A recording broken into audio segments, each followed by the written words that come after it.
Bem-vindos ao Araçatuba S.A. em mais uma semana em que nós vamos trazer aqui um grande empreendedor que vai falar do seu negócio, da sua história de vida, que eu já sei, pelo briefing que eu recebi, é, antes de mais nada, comovente.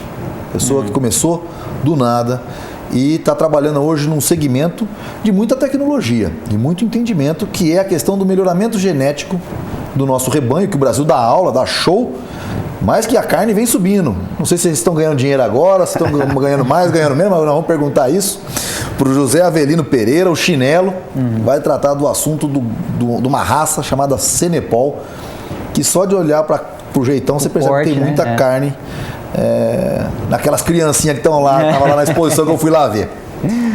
Antes de começar o programa, como é de praxe, nós temos que agradecer a Guaraguá, nossos parceiros, ao Calu Cabeleireiros, a Mr. Kit, que nos veste muito bem, né? A Giovana, ao Wagner, e a casa que nos abriga aqui, o Grupo Folha da Região. Não só o jornal, que eu já recomendo, você não tem como não assinar. Você que mora em Araçatuba, em toda a região, os 43 municípios que são abrangidos pela Folha da Região, você não tem como não ler. Então você tem que assinar. 3636-7779. Acesse o site www.folhadaregião.com.br e assista a TV Araçatuba. É a TV da gente que traz aqui o que norteia o nosso dia a dia. É o que está acontecendo na nossa cidade e região, né, Rodrigo? Exatamente. Tem que estar por dentro. Olha, tanto é assim que eu estava assistindo a TV Araçatuba, vi uma matéria sobre o gado da raça Cenepol, da marca Shin. Eu falei, poxa, eu tenho que ir lá para a exposição para ver isso de verdade, porque eu vi o jeito do gado, do boi. Eu falei, pô, mas que gado diferente, pode dar uma impressão de ter bastante carne. Nós vamos descobrir, né, a conformação de carcaça aqui na entrevista. Mas eu vi aonde? Eu vi justamente na TV Araçatuba. Sempre um prazer enorme estar contigo, Caíto. Traz o José Avelino Pereira, Chinelo, para essa conversa aqui, porque ele vai falar bastante coisa aqui hoje, hein? Tá, eu quase que não gosto de política, viu? Pois é, parece que não, né, Rodrigo? Legal, sempre um prazer estar aqui contigo. Chinelo, vamos chamar dessa forma, pode ser? Claro, tranquilo, sem problema. Legal, obrigado, muito bem-vindo aqui a esse nosso papo. Nosso espaço. Bom, vamos falar sobre negócios, mas acho que também não tem como fugir um pouquinho, talvez, do trânsito. Até porque a gente acha o seguinte, as histórias de vida, as grandes histórias de vidas motivam as pessoas a se tornarem empreendedoras. Porque muita gente fala assim, quem sou eu para um dia querer ser um empreendedor? E isso não é verdade. As grandes histórias começam lá de baixo, não é isso, Chinelo? Sem dúvida nenhuma. E a gente ia começar justamente daí, Chinelo. O Rodrigo está comentando aqui, é uma baita de uma história de superação. Fala pra gente como é que foi. Primeiramente, eu queria agradecer o convite do Rodrigo, seu Caíto, da Folha. Petito é muito meu amigo, muito obrigado pela só oportunidade de nós podermos estar aqui num dia tão maravilhoso como esse, para que a gente possa trocar umas ideias, falar um pouco da nossa vida, falar um pouco dos nossos negócios. É um prazer muito grande estar aqui. Bem-vindo. Eu queria dizer para vocês o seguinte, eu sou nascido aqui em Araçatuba, eu sou nascido lá na Bororó, antiga Bororó, que hoje é Antônio Peruso, ali perto do Pontilhão, na Vila Nova ali. Eu sou nascido ali, fui criado ali, eu fui embora daqui com 18 anos, mas eu tive uma infância muito difícil aqui, né? Eu vendia verdura pela rua, eu vendia coxinha com aquelas cestas. Depois eu passei a engraxar sapato na Rui Barbosa. Acho que um pouco mais na frente aqui dessa entrevista, eu vou dizer para vocês por que a gente fez lá na nossa propriedade uma réplica da Rui Barbosa, porque eu engraxava sapato ali na Rui Barbosa e eu via ali aquele pessoal negociando boi, porque aqui na região vocês sabem que é uma região nelorista, né? Sim. Então, foi um pouco... nem foi assim tão difícil entrar num primeiro momento com a nossa raça, mas aqui teoricamente é nelorista, né? Então, a gente passou muito por ali, a gente assistia aquilo ali na Rui Barbosa, que de manhã, essas horas assim, ali na Rui Barbosa, você vê naquele cruzamento onde tem a farmácia ali, que os fazendeiros ficavam tudo ali, com aquele chapéuzão panamá. Eu chegava para ele, vamos engraxar assim, ó.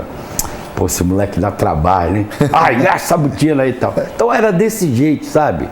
E daí com 18 anos eu fui embora daqui por falta de oportunidades. O interior era muito difícil naquela época. A oportunidade de trabalho era muito pouco. Eu fui embora para São Paulo. Solteiro, meninão? Não, já casei com 18 anos. Ele precisava arrumar um emprego mesmo. Precisava, porque eu já casei, porque naquela época não tinha muito, não era igual hoje. Igual hoje. Não era essa modernidade de hoje, né? Tinha que casar. Aí você pisar fora da estrada ou da calçada, você tinha que casar. Eu casei com 18 anos, né? E fui embora com 18 anos e meio, quase 19 anos, fui embora para São Paulo, mas sempre com aquele pensamento de um dia voltar numa posição melhor, né? Numa situação bem melhor, que eu fui embora numa situação muito ruim, né? E graças a Deus... E o que você fez em São Paulo, Chinelo? Primeiramente, eu trabalhava aqui no Rosalino, Indústria de Móveis Cruzeiro do Sul, na São Bernardo, está lá o prédio até hoje. Trabalhava eu, Jaime Madergan, que foi vereador, o Edivaldo da Madeireira. O Edivaldo até tem uma história muito legal. Eu era tão ruim em situação, todo dia minha bicicleta quebrava para ir trabalhar. Aí eu ia no cano da bicicleta do Edivaldo, era sofrimento. Né? Aliás, temos que trazer o Edivaldo aqui também. Ele toca madeireira, as várias madeireiras. É o rei da madeira em Araçatuba. Parceiro, viu? Bom parceiro. E aí a gente foi para São Paulo. Chegou lá, eu fui procurar emprego. E aí eu entrei numa empresa que fazia faz carretas semi-reboque, essas carretas grandes, fazia as carretas da Coca-Cola. Eu entrei ali mas eu sempre gostei de sindicato, sempre gostei de fazer grandes enfrentamentos. Para te ser bem sincero, nos últimos 35 anos, eu participei de quase todas as lutas e reivindicações dos trabalhadores brasileiros. Eu tenho esse orgulho de ter participado em favor das causas do negro, dessas cotas raciais. Para você ter uma ideia, eu discuti até com o finado Roberto Marinho, há 20 e tantos anos atrás, quase 30 anos, por que o negro só fazia papel de babá ou de faxineiro, entendeu? Mas é um reflexo do que a gente vê hoje como resultado nas novelas, o papel de protagonista. Exatamente. Então a gente foi para lá e me sindicalizei ali, 2 anos que eu estava ali na empresa, a empresa foi embora para Pindamonhangaba. Eu já tinha vindo daqui do interior, eu não queria voltar para o interior, a empresa nos levou para lá e tal, eu olhei aquela cidadinha, Pacato estava começando ainda, Pindamonhangaba. Eu falei, não, eu vou ficar por aqui mesmo. E eu tinha um sonho, que era servir o exército. Meu pai apostava muito que eu fosse pro exército, tal, aquela coisa toda, mas como eu casei com 18 anos, isso acabou inviabilizando. Aí eu deixei a empresa foi embora para Pindamonhangaba, aí eu fui para a Polícia Militar, fiz escolinha no 11º Batalhão em Osasco. Daí eu vi, porque eu costumo avaliar, Rodrigo, ao final de cada ano, Caio, o que é o projeto para o ano seguinte, o que é que avançou e o que é que não avançou. Nesse ano que eu tive na polícia, certamente eu andei para trás. Eu não avancei nada. Não é meu caminho, não é por aqui. Não é meu caminho, eu pedi baixa. Fiquei desempregado de novo. Acabei indo para Pindamonhangaba, atrás da empresa que eu trabalhava 1 ano atrás. Entrei lá, fiquei 15 anos. Por isso que eu sou amigo do governador pessoal, porque naquela época o Geraldo era candidato a vereador em Pindamonhangaba. Eu fiquei amigo deles, tal, naquela campanha toda. Fiquei por ali 15 anos, depois saí dali. A empresa foi vendida de novo para a Fábrica Nacional de Vagão, a FNV, foi para Cruzeiro, daí eu não quis ir. E nessa época, uns 2 anos antes, o pessoal me convidou para disputar a eleição sindical. Naquela época era Taubaté e Pindamonhangaba. Como eu tinha ganhado uma eleição no clube, no ADC da empresa, eu disputei com 3 chapas e ganhei das 3 chapas.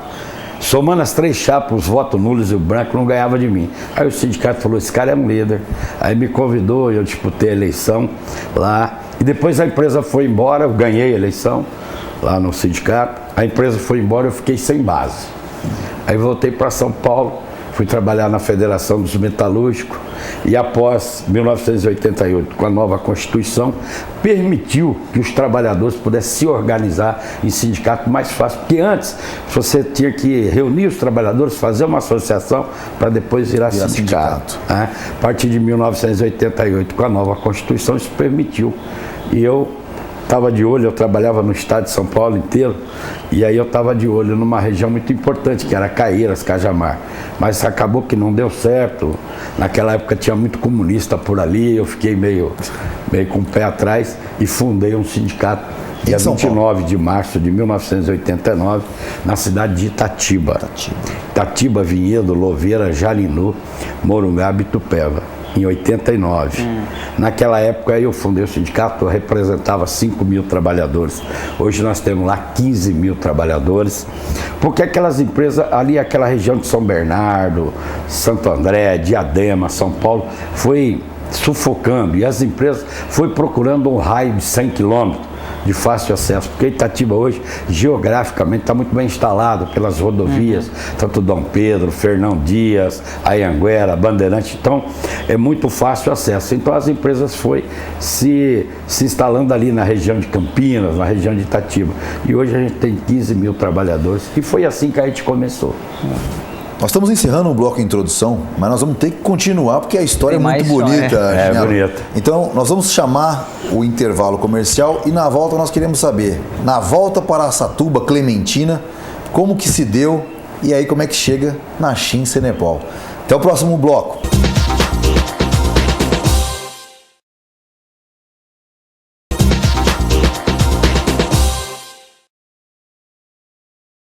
Bem-vindos de volta ao Araçatuba SA, em mais um programa que, além de trazer informações relevantes sobre uma carreira promissora e empreendedorismo, ainda vai trazer muita história para a gente. Inclusive, esse momento que a gente vive hoje é muito reflexo desse período. Sim. É histórico. Os nossos governantes, como o Lula, por exemplo, era um sindicalista também, que já disse aqui no break que conheceu ele. É isso, Chico? Rodrigo, eu comecei exatamente naquela época, Caíto. Eles faziam um movimento na Vila Euclides, em São Bernardo, e nós, por termos a Volks em Taubaté, a Ford e a Volks em Taubaté, nós tínhamos que também acompanhar as decisões de São Bernardo. Eles faziam lá na Vila Euclides, nós fazíamos no estádio, na Vila Independência, Taubaté, está lá até hoje. Fizemos grandes greves ali, na Volks, na Ford, na mecânica pesada, na Confab Tubos, Confab Geradores, enfim. E eu trabalhava na Forralf, era diretor de base e acabei participando de toda essa luta que... E mudou a história do país, é a história do nosso país. A história do Brasil, ela começou bem por ali. Chinelo, conta pra gente o seu retorno pro interior, pra sua casa, pra sua base, como é que foi? Aí assim, eu vinha sempre 1, 2 vezes por ano, que a situação era muito difícil. Aí com a entrada no movimento sindical, a gente foi conhecendo outras pessoas, a gente foi se adaptando a uma nova realidade, mas o sonho era sempre de voltar para Araçatuba, né? De ter um pedaço de terra aqui em Araçatuba. Isso há 20 anos atrás, 95. Mais precisamente.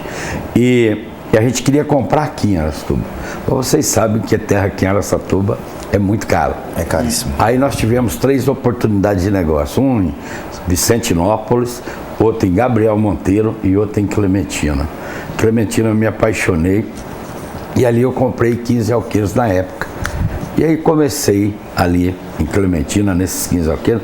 Não tinha nem estrada para chegar, a ponte estava quebrada e tal. E assim, quando eu era criança, aquilo ainda tem hoje, muito vivo na minha memória. A minha mãe ficava muito tempo na fila no final do ano para pegar um presente que o Silvio Venturoli dava naquela época, eu era criança. Eu lembrava muito bem que a minha mãe ficava ali na fila no ginásio de esporte para pegar aqueles presentes. E eu, quando eu melhorei e vim para Clementina, todo ano eu fazia aquilo. Eu dava os presentes para todas as crianças até 10 anos. Fazia uma festa muito grande ali e tal. 2 anos que eu estava ali, aí o pessoal falou, você tem que ser o candidato a vice-prefeito. Você está louco? Eu estou chegando aqui na cidade agora, eu não conheço ninguém, cara. Não, mas só o que você faz aqui para as crianças e tal, porque ninguém fez isso aqui e tal. Eu falei, rapaz, eu não conheço ninguém aqui, como é que eu vou fazer isso? E aí... O pessoal, aí você começa a ver que você é querido por uma parte, mas na outra não. Aí você já via a outra parte dizer, qual é a procedência desse negrão, né? Vem da onde? como é que está construindo essa casa aqui, tal. Ele vai puxar sua ficha e tal. Mas a nossa ficha sempre foi de serviço prestado, tem muito, está muito à vontade, pode fazer o levantamento que quiser. E eu acabei me empolgando com isso e me elegi vice-prefeito de Clementina, né? Tirei o mandato junto com o Carlinho se afastou, deixava eu assumir, então virei prefeito, tal. Aí de repente já quis ser deputado, já não quis, porque eu já vivia um pouco em Brasília por conta da história sindical.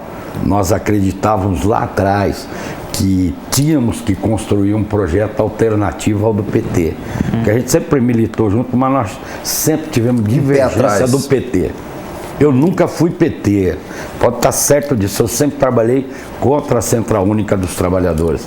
E nós, naquela época, formulamos uma proposta alternativa para que quem ganhasse as eleições, através do voto, que a gente brigou muito pelas diretas, com Teotônio Vilela, com Mário Covas, com Tancredo Neves, com o ex-governador de São Paulo, o Mário Covas. Montoro, que lutou muito. A gente brigava muito. E a gente entendia que nós tínhamos que ter um braço trabalhista para o presidente que fosse eleito através do voto direto. E o PT nós sabíamos que já estava consolidado com a CUT. Foi aí que a gente criou a Força Sindical. A Força Sindical, perfeito. Que depois o Medeiros acabou se perdendo, tal, aí, por questões políticas, se envolveu ali muito com o Collor. O Collor veio para dentro da Central, uma história bastante complicada. Nós levávamos aqui 4 programas para gravar isso. Aí você estava em Clementina. E como é que você resolveu criar o gado Senepol? Isso. Aí foi o seguinte, aí a gente começou com Começou por ele? Não, começamos com o Nelore. Sempre fui criador de Nelore. Para manter a nossa estrutura ali, a gente começou com 15 ao quilo. E hoje a gente tem 71, né? E a gente, para manter a estrutura, a gente trabalhou para ter 100 bezerros por ano. Se você tem 80, 120, nós tínhamos ali umas 130 matrizes para você ter ali 100 bezerros e manter a estrutura, para você não ter que pôr dinheiro todo mês. Tal. Aí eu tenho um amigo lá em Itatiba, um empresário, falou, pô, eu sei que você cria tal, queria levar você para conhecer uma raça. Aí eu fui no recinto de exposição lá na Imigrante ali, no começo da Imigrante de São Paulo, daí eu vi a raça, foi como vocês foram lá. Eu olhei aquilo, eu fiquei aí fascinado. Naquele dia eu arrematei 2 matrizes. Trouxe para cá. 4 meses depois era a exposição. Aí eu chamei os parceiros que tinham me vendido esses 2 exemplares para me ajudar aqui, emprestar algumas cabeças para a gente fazer uma exposição, começar aqui na região. Porque é uma região, teoricamente, eu já disse aqui para vocês, nelorista e tal. Fizemos aquela primeira exposição, na segunda nós já tínhamos um pouco mais, e depois foi melhorando. Hoje a gente tem mais de 100 cabeças só do Senepol, e a gente acabou com o Nelore. Não acabou com o Nelore, a gente ficou só com as matrizes do Nelore, porque vocês podem observar que a gente faz lá também o cruzamento industrial para poder manter a estrutura da fazenda, entendeu não? Então a gente, claro, a gente trabalha aperfeiçoando a genética todo ano para formar campeões, mas nem tudo que você forma é campeão. Então você tira aquilo que não vai ser campeão e já bota pro abate, já põe para fazer os cruzamentos industriais tão em fase de crescimento aqui na nossa região. Só para você ter uma ideia, teve o julgamento dos Nelores ali essa semana passada, lá na Expo, e você pode observar, terminava o julgamento, os fazendeiros ali vinham ali, queria comprar esse touro seu. Nós temos o touro número 1 lá, que a gente botou o nome dele de Chinelinho, aquele mais forte que vocês viram ali. Os caras ofereceram 30 mil reais naquele touro para mim, nessa exposição. Eu até queria aproveitar essa oportunidade para dizer o seguinte, claro, nós estamos vivendo uma crise sem precedente, mas na exposição a gente pôde sentir que a pecuária não está em crise. Teve grandes negócios, foi muito bom para o Xim, foi muito bom para nós, Rodrigo. Eu estou satisfeitíssimo com o resultado da exposição 2015. Isso é muito bom. Para a gente encerrar esse bloco mercado, chamar o bloco Pimenta, Chinelo, eu vou começar com uma pergunta assim, apimentada. Nesse bairrismo nelorista que a gente vive, quais as diferenças boas de rentabilidade entre o Senepol e o Nelore? Responde isso no próximo bloco.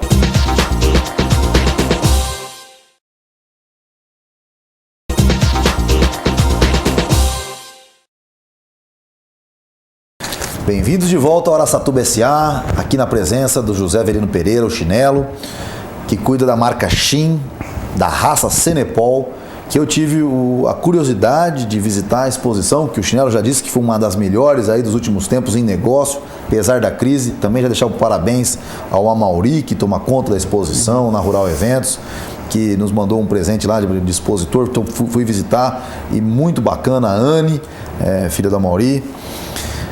A exposição estava linda, de fato. Muito boa. Esse ano foi um dos melhores anos.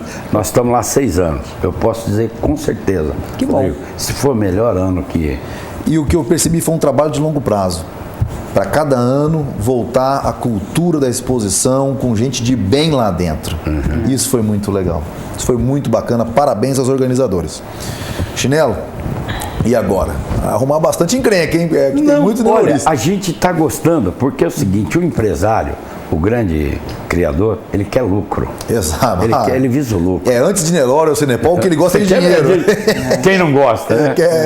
Então é o seguinte, assim, e quem quer dinheiro rápido... Posso fazer só um preâmbulo? Você falou, quem não gosta, a gente falou de PT, né? Uma vez eu estava num cruzeiro e tinha um professor de Sociologia da Universidade Federal do Pernambuco. Ele já tinha sido reitor. Estávamos sentados no bar e ele, um cara muito sarrista, ele virou e falou assim: eu não sei mais nada, eu sou sociólogo e agora que o PT entrou no governo, eu estou em dúvida com um monte de coisa. As pessoas que menos gostam de dinheiro são os capitalistas e os que mais gostam são os comunistas. Eu falei, e é verdade, né? A história está provando isso. Está provando isso. Então, assim, não adianta. Nós precisamos ver o que é que gera dinheiro mais rápido. Exato. E a diferença do Senepol com o Nelore é essa. Então, eu vou te dar o primeiro incentivo, assim, que o cara olha e fala, pô, é o seguinte, você abate um Nelore com 36 meses e você abate um Senepol com 24 meses, você ganha um ano. Não é só ganhar um ano. Você ganha 1/3 do período de retorno. Você ganha pasto, você ganha vitamina, você ganha sal, você ganha tempo, você ganha dinheiro. Claro. Então, esse é um dos motivos. Outra coisa, a nossa região é uma região muito atípica para o gado de Senepol. Como ele é oriundo da África, a nossa região ela é muito quente, então ele se adapta muito fácil aqui. É um gado mocho, é um gado resistente à mosca, tá? É um gado sem pelo. Você pode ver. Sim, eu estive lá, eu passei a mão. É liso. Eu estava com a minha menina, com a Luísa, fomos lá, ela quis passar a mão, achou a coisa mais linda. Rodrigo, e um manso, dócil, eu percebi. Bem diferente. Então, assim, e o acabamento de carcaça dele é uma coisa espetacular. Então, o que está acontecendo aqui na região? Só uma pergunta, Chinelo. Isso é uma coisa que eu pude notar. Assim, pelo menos a olhos vistos pelo lado de fora, você não tem óleo de raio-x, mas a impressão que me dava é que ele tem uma quantidade de carne. Coisa de louco, cara. Coisa de maluco, sabe? Ó, eu vou depois te mandar um abate técnico. Estou dizendo um abate de Senepol, um abate do cruzamento do Senepol com o Nelore. Preferia receber uma picanha, um contrafilé, mas você pode mandar uma baia-fita do abate Rodrigo, a gente vai deixar aqui o convite para vocês, porque o ano que vem nós queremos fazer um leilão Shin na exposição 2016. Perfeito. E durante o leilão todos poderem degustar da carne do Senepol. Olha, no primeiro sábado da exposição foi feito um leilão, juntou 8 parceiros, que eu fui o primeiro criador aqui na região. Depois tem uma fazenda agora em Guararapes, mas juntou mais 7 outros criadores e fizeram um leilão. Vendeu-se tudo, por isso que eu estou dizendo que esse ano foi muito bom. E vendeu-se tudo. Tudo que tinha de macho, touro, macho, vendeu todos lá na exposição. Por quê? Porque o pessoal quer botar o macho Senepol com as fêmeas Nelore. Você faz dinheiro mais rápido. Eu vi lá você tinha dois. Eu botei 2 exemplares lá para que o pessoal pudesse ver. Se você vê a desmama com 9 meses que a gente levou lá, eu tive 12 propostas de compra daquele touro. Eram desmamas? Desmama. Nossa. Coisa de maluco. Aí eles queriam comprar, gente, a gente não está vendendo ainda, isso era só uma demonstração tal. Mas se eu quisesse fazer negócio em 2015 na exposição, eu teria aquilo ali era porque teria vendido tudo. Agora me fala uma coisa, Ginela. Qual é o ganho de produtividade em números do Senepol? Olha, rapaz, é muito grande. A primeira coisa que eu paro para pensar, se você ganha um ano em 3, é um ganho de 33%. Já é um ganho de 33% nessa brincadeira. E você ganha muito também com tratamento, com manejo, é um gado mais simples, não é um gado tão arredio para você tocar, para você mudar de pasto e tal, porque... Para quem não entende, botar um gado Nelore dentro de um curral, não sei se é difícil, para vacinar... É um sofrimento. Sofrimento. O bicho é bravo. É bravo, é arredio. Ele vem para cima de você. Então, assim, você ganha em todos os aspectos. Por isso que a raça está crescendo. Só para você ter uma ideia, durante a exposição, e se você entrar no site da nossa associação, da Associação Brasileira dos Criadores de Senepol, você vai ver a adesão de novos criadores que vem aumentando a cada dia. Durante a exposição, nós fomos informados que 5 novos criadores aderiram à associação. Que bacana. E a gente tem trabalhado isso. A gente está trabalhando aqui na região para que mais criadores possam aderir à proposta do Senepol. Então fica aqui o convite, quem quiser ganhar dinheiro rápido, vem para o Senepol. Perfeito. Porque é claro que a gente está trabalhando a alta genética, mas paralelo a esse processo, a gente precisa ganhar dinheiro. Exatamente. E aí a gente vê aquilo que não dá padrão, a gente já põe para o consumo, já põe para virar. Que era isso que eu ia perguntar. Eu estou um pouco até perdido aqui, eu conheço pouco desse mercado.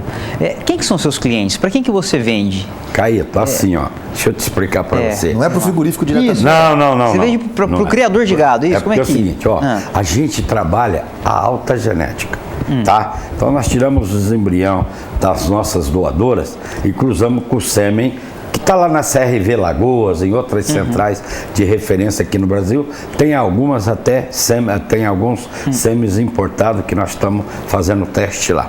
Muito bem. Como é que é o comércio disso? Nem tudo, foi o que eu disse aqui agora há pouco, nem tudo que você faz a fertilização, que você faz a inseminação, dá campeão. É isso. Por exemplo, o ano passado... O que é esse campeão? Qual que é o negócio? É você ganhar os prêmios ou você ter uma reprodução? É você ter uma vaca de uma genética perfeita. Mas com qual intuito? Porque nós temos os laboratórios, as fazendas que fazem a avaliação.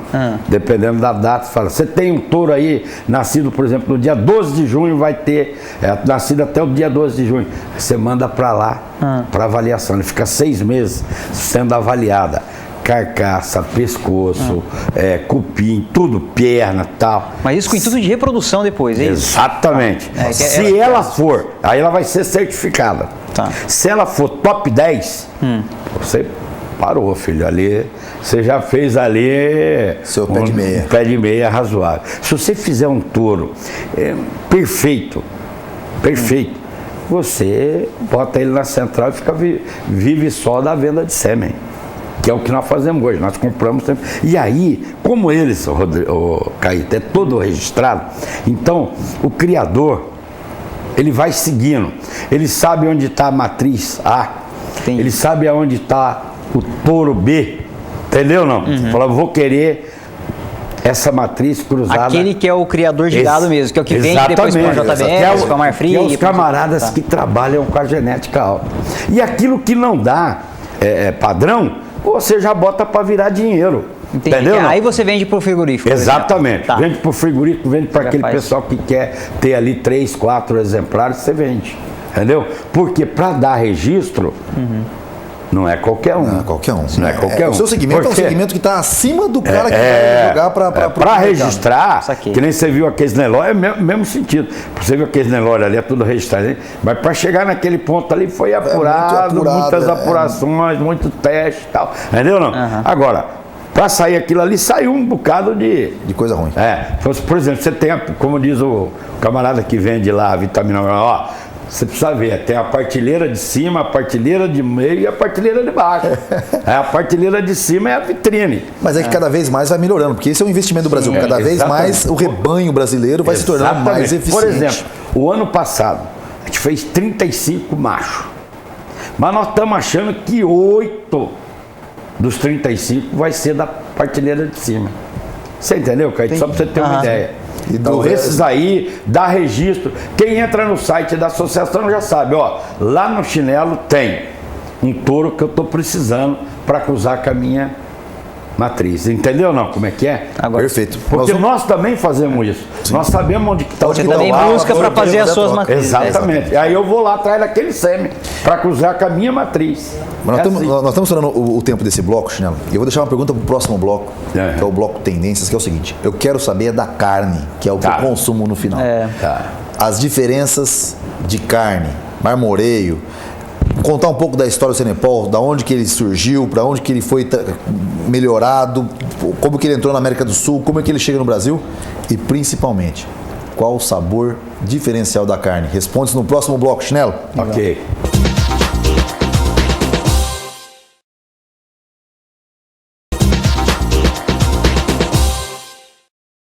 Bem-vindos de volta ao Araçatuba S.A., aqui com José Avelino Pereira, o Chinelo, falando da raça Cenepol, uma raça que veio para somar junto a outras raças, né? O Cenepol da marca Shin. E uma das coisas que eu gosto demais, eu gosto de carne, Chinelo. Eu sou um apreciador de carne, nós já entrevistamos aqui o pessoal do Vila das Carnes. Eu vou botar em contato aqui o Gustavo com o Chinelo. Tem que ter lá a carne Cenepol pra gente provar lá. Claro. É a carne top. O Chinelo vai separar tudo aí pra Vila. E aí, Chinelo, qual que é a diferença das carnes? Olha, eu diria para você, Rodrigo Caíto, que não tem tanta diferença assim. O teor de maciez dela é bem mais macio do que o Nelore. Perfeito. Eu te garanto. Porque no sábado que teve o leilão, durante o leilão foi feita a degustação do Cenepol. Então quem estava lá pôde comer e pôde avaliar e dizer, ó, é uma carne diferenciada. Mas não tem tanta diferença não, entendeu não? Tá. É uma carne... Uma carne de qualidade, mas... A qualidade... É isso que eu ia perguntar. Por exemplo, a gente vai no mercado, né, Rodrigo? E eu costumo comprar bastante carne. Na verdade, nunca reparei. Mas tem lá, quando a gente compra, sei lá, uma fraldinha, uma picanha, alguma coisa... Na embalagem falando se é Nelore, se é Cenepol, se é Red Angus. O Red Angus até tem porque eles meio que criaram um posicionamento diferente. Isso aqui é Red Angus. Tem marca que faz questão. Por exemplo, você tem grife aí do Red Angus, que só vende o Red Angus. Isso, é uma boa carne, tem outro que vende. Mas normalmente não existe aquela característica. Isso aqui é Nelore, isso aqui é picanha. O marmoreio na carne. A gordura, ela é mais pro Nelore ou mais pro Angus? Eu diria que está mais pro Angus, né? Nelore, ele é um gado de acabamento também perfeito de gordura, entendeu? O Cenepol é a mesma coisa. Porque o Cenepol, você disse que ele saiu da África, foi para a Europa. Exato. A Europa entrou na América do Sul pelo Uruguai, que é notoriamente conhecido como a melhor. Exatamente. E por que essa aceitação do Cenepol no Uruguai? Deve ter um diferencial de carne e de sabor. Você colocou bem aqui, né? O Uruguai, ele é tradicionalmente conhecido pela qualidade da carne, né? E eles viram no Cenepol uma possibilidade de aperfeiçoar melhor ainda do que veio da Inglaterra. Você vê que lá eles têm o Nelore à vontade, mas tem o Cenepol também, muito. E de lá que veio para o Brasil, né? De lá que veio para o Brasil. E a Europa cuida muito da aparência da carne, porque já morou lá também, né, Caíto? Assim, as boutiques de carne, não é açougue, são boutiques de carne. A carne é mostrada bonita na vitrine. Rodrigo, então... E está muito forte o Cenepol nos Estados Unidos. Nós temos um pessoal da Nova Vida, que foi um dos pioneiros para trazer aqui para o Brasil, e eles estão fazendo grandes investimentos lá nos Estados Unidos. Lá a aceitação olha, uma aceitação que você não acredita. Inclusive nós fizemos um seminário internacional em Uberlândia, em setembro do ano passado, e o pessoal dos Estados Unidos veio aí fazer uma demonstração de como eles criam lá. Rapaz, é coisa de louco. Tanto que nós estamos fazendo esse intercâmbio para trazer alguns sêmens dele lá dos Estados Unidos, para a gente melhorar, fazer uma troca. Manda o nosso daqui para lá e deles lá para cá. Estamos fazendo essa interlocução aí, que está sendo muito legal. Então, assim, a carne é de primeira qualidade. Vocês podem estar certo disso, eu vou mandar para vocês um videozinho que a nossa associação faz, até porque todo mundo fala, pô, mas tá falando do Cenepol, mas e a carne, como é que é? É macia, ela é gostosa, como é que é? Então, para vocês terem uma noção, né? E no ano que vem vocês vão ter a oportunidade de comer. Mas esse ano também nós vamos fazer um lá na churrasquinho lá em Clementina. Você me chama que eu vou. Vocês vão ser convidados. Porque nós já tem vários exemplares que já dá para fazer o abate, que não deu registro, né? Que é aquilo que eu estava dizendo para você. E que isso serve para o abate, para fazer. Vamos comer. Ótimo. Vamos comer. Chinelo, uma coisa que você falou no nosso bate-papo é o seguinte: os grandes cantores sertanejos. Tá na marca, tá na raça. Investe nesta raça. Nessa raça. E aí você falou o nome de um cantor que eu gosto muito, mas que sei que as fazendas deles estão no Pantanal, que é um meio inóspito, que é o Almir Sater. Esse é forte, hein? Esse é muito forte na raça. Eu brigo com ele, brigo assim no bom sentido, nos leilões aí, porque ele também sabe o que é bom, né? Da raça. Ele é muito forte, o Almir Sater é muito forte na raça. E como que essa raça se adequa ao nosso clima brasileiro, carrapato, mosca, alagamento no Pantanal? Como é que Rodrigo, exatamente por isso, porque o Pantanal lá no Mato Grosso é muito quente, então ele é um gado próprio. Ele resiste ao calor. Ele não tem mosca. Ele é resistente à mosca. Não tem pelo. Agora, uma coisa precisa ter claro: ele tem algumas dificuldades se for muito pântano, barro e tal, porque tem problema de casco. Não podemos negar isso, não. Se ele estiver num lugar, por exemplo, ficar pisando muito num só lugar, aquele lugar ficar maçante, aquele barro, ele costuma ter problema do casco. E ele deve afundar bastante, porque ele é pesado, ele né? É muito pesado. Muito pesado. Ó, só para você ter uma ideia, e quando nasce, você não acredita o trabalho que dá. Por exemplo, nós fomos obtendo aí experiências ao longo desse período aí, e no ano passado a gente comprou já pronto, porque a gente foi aprendendo. Então, por exemplo, hoje, Rodrigo, a gente tira o nosso embrião, faz o cruzamento com o grande centro e leva para uma central que tem em Bauru, e lá, o Caíto, tem as Red Angus, ok? Bota o seu produto ali na Red Angus, daqui 90 dias passa o aparelho, pegou, prenhou, aí você compra a vaca com o seu produto por 22 arroba preço da semana. Tá. Mas já vem pronto com o seu produto para a fazenda. Só que isto também não quer dizer que a 100, que nasce 100%, você ainda corre risco de perca. Por quê? Normalmente é a primeira cria. E o Cenepol, ele é muito forte, ele nasce muito robusto. Então nós, no ano passado, perdemos 3, assim, mãe e o filho com tudo. No parto, entendeu? Mesmo ali com o veterinário em cima, cuidando e tal, porque agora com a fertilização você tem programada a data que vai nascer, o sexo, se é macho, se é fêmea e tal. Então você acompanha ele. Como ele nasce muito robusto e a cria, as bezerras eram de primeira cria, você perde um pouco, tá? Não significa dizer que tudo aquilo que também veio pronto vai nascer 100%. Perfeito. Entendi. Encerrando esse bloco tendência, indo para o bloco de encerramento, gostaria de deixar uma pergunta apimentada.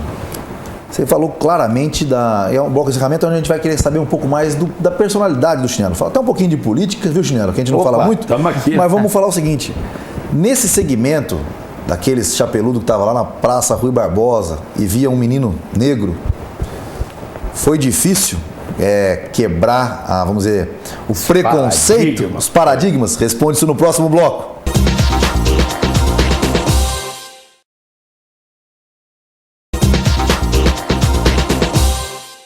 Bem-vindos de volta ao Araçatuba S.A. E num bloco de encerramento de um programa especial, eu quero começar com uma pergunta que é crucial para quem está nos assistindo. E muitas vezes fala assim, mas esse país não tem espaço para um jovem negro e pobre. Mas tem, não tem? Tem, claro que tem. É uma questão de trabalhar, não é isso? É uma questão de trabalhar. Você tem que sempre acreditar no seu sonho. Você nunca pode não acreditar, você tem que trabalhar sempre pensando que amanhã vai ser melhor que hoje. Eu sempre trabalhei assim, entendeu? Eu sempre acreditei no meu sonho, eu sempre acreditei que é possível a gente conquistar, realizar, desde que você trabalhe para isso.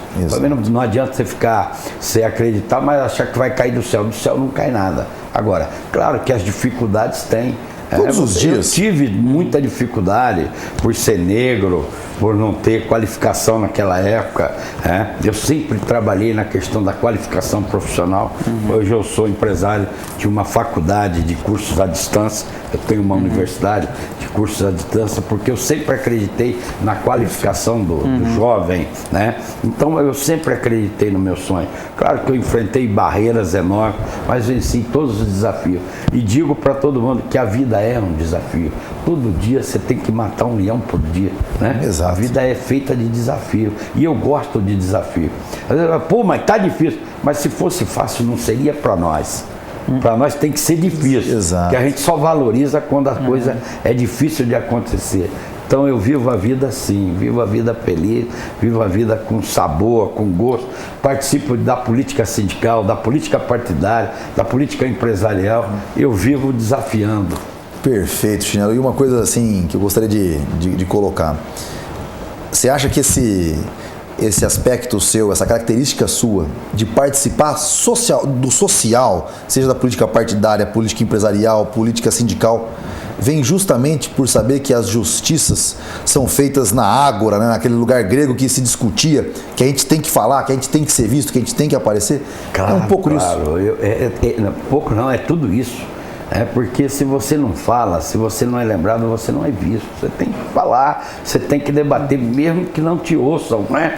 Mesmo que não te ouçam. Nós estamos vivendo um momento muito difícil no Brasil. Sim. E a gente tem sido pego de surpresa. Os trabalhadores têm sofrido muito, mas a gente vai lá no Congresso, debate.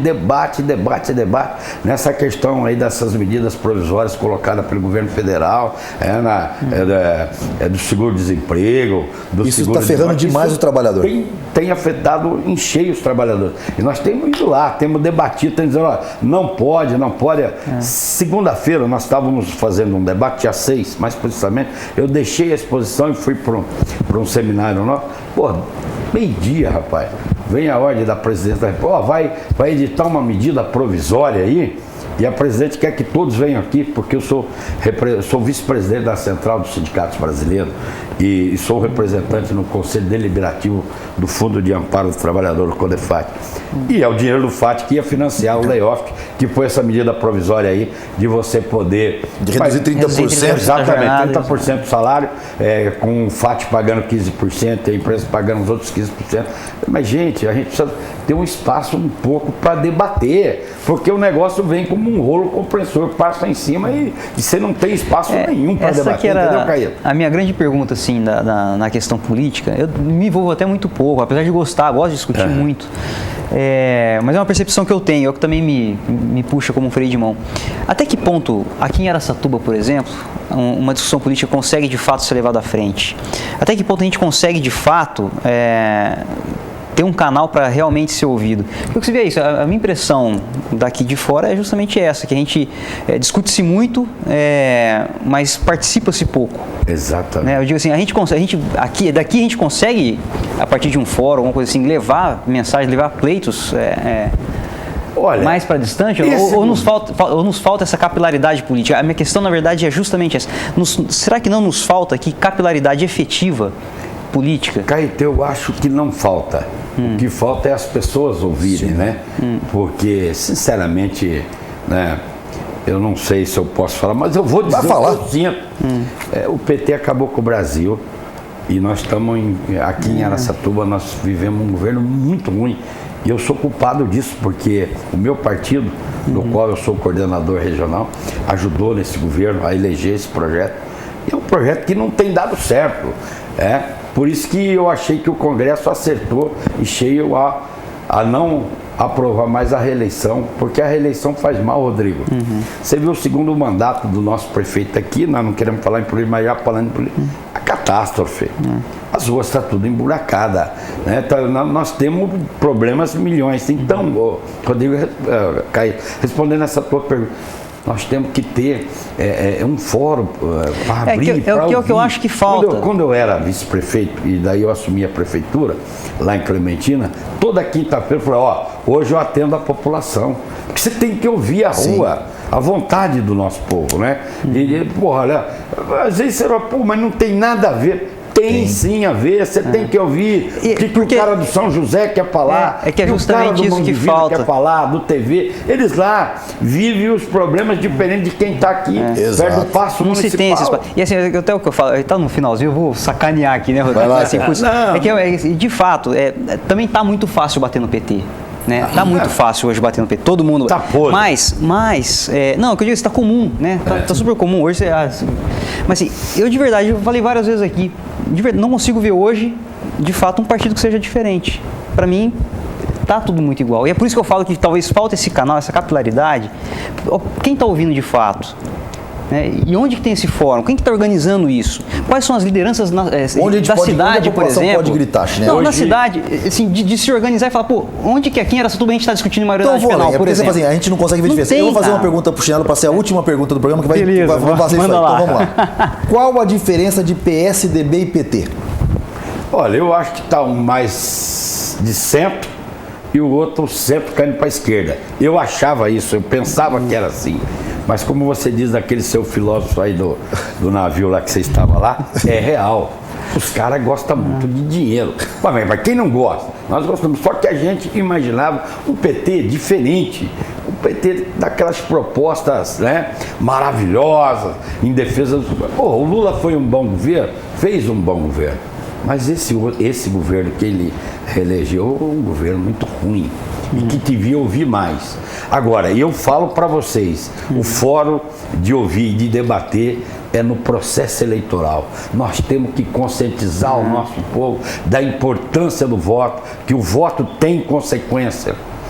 Porque depois a gente convive aí 4 anos sem saber, respondendo, aonde é que eu vou reclamar? Aonde é que eu vou reivindicar? Porque você vai, a porta está aberta só quando é para vir votar. Quando você votou e o cara elegeu, fechou a porta, já não atende mais, já não tem mais aquele tempo. Então, a gente precisa conscientizar o nosso povo da importância do voto, que o voto tem consequência. E cada povo tem o governo que merece. Nós não podemos mais dar o nosso voto sem antes fazer um debate mais amplo, Rodrigo. E é isso que eu acho que falta. E eu acho que a TV Araçatuba, que a Folha da região, as rádios têm tido... Eu acredito muito nas instituições brasileiras. Então, eu acredito muito que vocês têm um papel fundamental e está desenvolvendo esse papel. E cabe a vocês que fazem aqui a mídia, falada, escrita, ouvida, a fazer esse trabalho de conscientização. O povo já não está mais bobo como era antes. O povo já está ficando esperto, mas nós precisamos mais. Nós precisamos de uma reforma política de verdade, onde nós possamos limitar os custos. Eu acho que essa reforma que está colocada, essa mini reforma, ainda é muito pouco, mas é possível fazer uma reforma para a gente ir dificultando a compra do voto, a troca do voto pela cesta básica, pela receita, pelo bujão de gás. Então isso vai nos abrindo um pouco mais para a gente poder participar ativamente da política. Se não for assim, através das mudanças na urna, nós não vamos para frente. Perfeito. Nós temos que encerrar o programa, mas hoje quem vai fazer o grifo sou eu, com esse finalzinho do que o Chinelo falou. A responsabilidade nossa de fazer uma reforma política, e a reforma política não é lá no Congresso que se começa. É aqui na base. É aqui. É eu, você, solicitando até a justiça, uma coisa que eu tenho conversado muito com o nosso diretor-geral, Pitito, conversamos já algumas vezes, compartilhar com você, Chinelo, aqui em primeira mão, e com você que nos assiste. Existe um jeito da gente acabar, por exemplo, com a compra de voto. Assim como existe um jeito da gente acabar com a corrupção. Quando quiseram colocar o corruptor e o corrupto na mesma balança, o que vende o voto e o que compra o voto na mesma balança, o cara que tem o dinheiro para comprar o voto e o coitadinho que só tem uma chance de ganhar R$50 na vida dele como bandido, a justiça brasileira enterrou a democracia. Quando esse cara vendeu o voto, a campanha que eu gostaria de fazer, que os juízes eleitorais do Brasil inteiro ajudassem, é o seguinte: venda seu voto, porque vender o voto não vai ser crime. Comprar o voto sim será crime. Muito bem. E você, depois de vendê-lo, traz aqui. Você vai ficar com o dinheiro, traz aqui, mostra quem comprou. E esse cara vai para a cadeia. Não adianta você querer colocar 2 culpados de um mesmo ato, porque eles passam a ser cúmplices. Qualquer pessoa com o mínimo de inteligência sabe que isso foi um tipo de ação para se perpetuar o errado. E isso é errado. Então a justiça eleitoral e a justiça de todo o país coloca um culpado na história, porque você não vai ter parceiro, que é a outra ponta. A mesma coisa. Delação premiada. A delação premiada vai valer. Eu te vendi meu voto por 50. Se você não comprar de novo, eu vou te denunciar. E aí não se sustenta o crime eleitoral da compra de voto pelo fator básico, o financeiro. Não há como sustentar, porque você vai ter que transformar o mundo num mundo muito bom da divisão de renda. Fica aqui meu desabafo final. Muito obrigado, Chinelo, pela Eu aula. agradeço a oportunidade. Caeto, prazer enorme estar contigo. Pode encerrar. Rodrigo, prazer todo meu. Papo nota 10. Fiquem ligados. A gente volta semana que vem. Até lá. Até lá. Vai lá.